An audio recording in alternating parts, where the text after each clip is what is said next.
Flash floods यानी अचानक और तेज बाढ़ अब सिर्फ उन जगहों तक सीमित नहीं रही जहां पहले से बाढ़ का खतरा होता था। अब वो जगह भी इस खतरे में आ गई हैं जो पहले सेफ जोन्स मानी जाती थी। आदाब, मैं हूं गौरवानी, आप आवाज द वॉइस देख रहे हैं। आईआईटी गांधीनगर के रिसर्चर्स नंदना दिलीप, उर्मिन और विमल मिश्रा की study drivers of flash floods in the Indian सब कॉन्टिनेंटल रिवर बेसिन्स के मुताबिक क्लाइमेट चेंज के कारण अब हवा में ज्यादा मॉइस्चर होती है, जिसकी वजह से बारिश ज्यादा तेज, भारी और अचानक हो रही है। स्टडी ने दिखाया कि आधे से ज्यादा लो रिस्क सब बेसिन्स में भी इंटेंस रेनफॉल और फास्ट रिवर फ्लो देखा जा रहा है। जहां वेट आवर्स लगातार बढ़ रहे हैं, मॉनसून में एक्सट्रीम रेनफॉल 55%, पोस्ट मॉनसून में 40% और विंटर में 12% बढ़ रहा है। फ्लैश फ्लड्स का 75% हिस्सा जून से सितंबर के बीच मॉनसून के दौरान होता है, जबकि साउथ ईस्ट कोस्ट पर अक्टूबर से दिसंबर तक विंटर मॉनसून के कारण फ्लड्स होते हैं। ज़्यादा फ्लैश फ्लड्स तब होते हैं जब भारी बारिश ऑलरेडी गीली ज़मीन पर पड़ती है, 75% केसेस, जबकि कुछ फ्लड्स 25% सिर्फ एक्सट्रीम रेन से हो जाते हैं।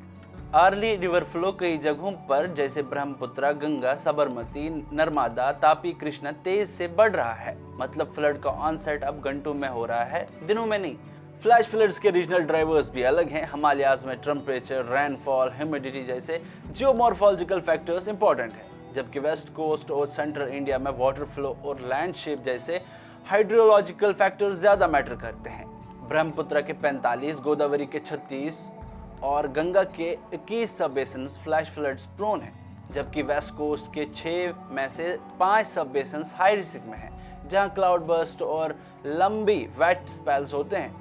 साथ ही कुछ हाई रिस्क बेसिन्स अब रेनफॉल और स्ट्रीम फ्लो में गिरावट दिखाते हैं, जबकि 51 नॉन फ्लैश फ्लड बेसिन्स में रेनफॉल और 66.5 में स्ट्रीम फ्लो बढ़ रहा है, जो दिखाता है कि फ्लैश फ्लड जोन्स को जियोग्राफिक पैटर्न भी बदल रहा है। अब नए एरियाज जैसे पेनिनसुलर इंडिया, वेस्टर्न इंडिया और लोअर हिमालयाज में फ्लड का खतरा उभर रहा है, जबकि कुछ traditional hotspots Indus, Ganga, Brahmaputra, Mahanadi, Godavari में ड्राइंग ट्रेंड दिख रहा है। इसका मतलब है कि फ्लड रिस्क का पुराना मैप अब काफ़ी बदल गया है और नए फ्लैश फ्लड जोन्स उभर के सामने आ रहे हैं। इस चेंजिंग क्लाइमेट रियलिटी को देखते हुए अब ज़रूरत है कि हम फ्लड प्रिपेयरनेस को सिर्फ नॉन डेंजर जोन्स तक सीमित ना रखें, बल्कि नए इमर्जिंग हॉटस्पॉट्स पर भी फोकस करें, जिसमें लोकल लोग वेदर अलर्ट्स, फ्लैश फ्लड्स के साइंस समझें और इमरजेंसी प्लान्स रेडी रखें। और planners updated flood maps, better warning systems और ऐसे इंफ्रास्ट्रक्चर बनाए जो सडन वाटर सर्ज को संभाल के रखें। इंफॉर्मेटिव वीडियोस के लिए आवाज़ द वॉइस को सब्सक्राइब करें।